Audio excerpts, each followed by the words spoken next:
Canada સરકારે જાન્યુઆરી 2024માં જાહેરાત કરી હતી કે તે 2 વર્ષના સમયગાળા માટે નવી વૃદ્ધિને સ્થિર કરવા ઇન્ટરનેશનલ સ્ટુડન્ટ પરમિટ એપ્લિકેશન પર ઇન્ટેક કેપ સેટ કરશે।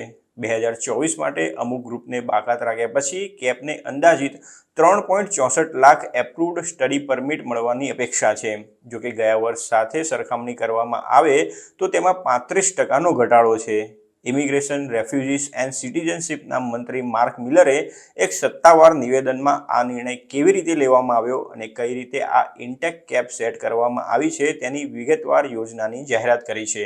માર્ક મિલરે જણાવ્યું હતું કે નિષ્પક્ષતાની ભાવના સાથે વ્યક્તિગત પ્રોવિન્સ અને ટેરિટોરિયલ કેપ્સ રાખવામાં આવી છે, જેનાથી તે પ્રાંતોમાં વધુ નોંધપાત્ર ઘટાડો થશે જ્યાં ઇન્ટરનેશનલ સ્ટુડન્ટ્સની વસ્તીમાં સૌથી વધુ અનસસ્ટેનેબલ ગ્રોથ જોવા મળ્યો છે। નેશનલ કેપ આ વર્ષે સમાપ્ત થતી સ્ટડી પરમિટની સંખ્યા પર આધારિત છે। તેનો અર્થ એ થયો કે 2024માં કેનેડા આવનારા આંતરરાષ્ટ્રીય વિદ્યાર્થીઓની સંખ્યા એ વિદ્યાર્થીઓની સંખ્યા જેટલી હોવી જોઈએ જેમની પરમિટ આ વર્ષે સમાપ્ત થવાની છે। 2024 માટે લક્ષ્યાંક 4.85 લાખ એપ્રુવ્ડ સ્ટડી પરમિટનો છે, જે લગભગ 20% વિદ્યાર્થીઓ દર વર્ષે એક્સટેન્શન માટે અરજી કરે છે અને દેશમાં જ રહે છે। તેથી સરકારની agency immigration, refugees and citizenship Canada એટલે કે IRCCએ 4.85 લાખના લક્ષ્યાંકમાંથી તે રકમ બાદ કરી છે, જે 97,000 થાય છે। તેના કારણે 3.88 લાખનો લક્ષ્યાંક પ્રાપ્ત થયો હતો। જો કે સરકારે અન્ય વિવિધતાઓને મંજૂરી આપવા માટે એક નાનું બફર પણ રાખ્યું છે, જેનો આંકડો 24,000 થાય છે। તેથી 2024માં 3.64 લાખ એપ્રુવ્ડ સ્ટડી પરમિટનો રિવાઇઝ્ડ ટાર્ગેટ પ્રાપ્ત થયો હતો। તે મુજબ સ્ટડી પરમિટની અરજીઓ માટે 60%ના મંજૂરના દરના આધારે 3.64 લાખ એપ્રુવ્ડ સ્ટડી પરમિટના ટાર્ગેટના પરિણામે કેનેડા 2024માં સ્ટડી પરમિટની અરજીઓને 6.6 લાખ સુધી મર્યાદિત કરશે।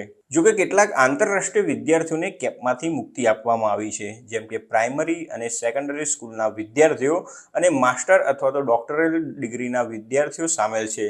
IRCCએ 2024ના 3.64 લાખના એપ્રુવ્ડ સ્ટડી પરમિટના ટાર્ગેટમાંથી આ ગ્રુપ્સના અંદાજિત વોલ્યુમ બાદ કર્યા છે અને 12,000નું બફર ઉમેર્યું છે। આના પરિણામે 2.36 લાખ એપ્રુવ્ડ સ્ટડી પરમિટનો લક્ષ્યાંક પ્રાપ્ત થયો છે। તેથી 60% એપ્રુવલ રેટના આધારે કેનેડામાં હવે 2024માં 3.93 લાખ સ્ટડી પરમિટ અરજીઓને મંજૂરી આપવામાં આવશે। મિલરે વધુમાં જણાવ્યું હતું કે IRCCએ દરેક પ્રાંત અને પ્રદેશની વસ્તીના આધારે 3.93 લાખ સ્ટડી પરમિટ અરજીઓની એડજસ્ટેડ સંખ્યાનું વિતરણ કર્યું છે। આ મોડલ હેઠળ કેટલાક પ્રાંતો અને પ્રદેશોમાં 2023 કરતાં 2024માં વધુ વિદ્યાર્થીઓ મળશે, જ્યારે અન્યમાં ઓછા નવા વિદ્યાર્થીઓ જોવા મળશે। વસ્તીના હિસ્સાના આધારે 2023 કરતાં 2024માં વધુ આંતરરાષ્ટ્રીય વિદ્યાર્થીઓ મેળવનારા પ્રાંતો માટે સરકારે 2023ની તુલનામાં વૃદ્ધિને 10% સુધી મર્યાદિત કરવા માટે તેમની ફાળવણીને સમાયોજિત કરી છે। તેમણે કહ્યું હતું કે આ પરિણામો મને 2025 માટે ફાળવણી અંગે નિર્ણય લેવામાં મદદ કરશે। અમે ઇન્ટરનેશનલ સ્ટુડન્ટ પ્રોગ્રામને મજબૂત કરવા અને આંતરરાષ્ટ્રીય વિદ્યાર્થીઓને કેનેડામાં સફળ થવા માટે જરૂરી સમર્થન આપવા પ્રાંતો અને પ્રદેશો સાથે સહયોગથી કામ કરવાનું ચાલુ રાખીશું।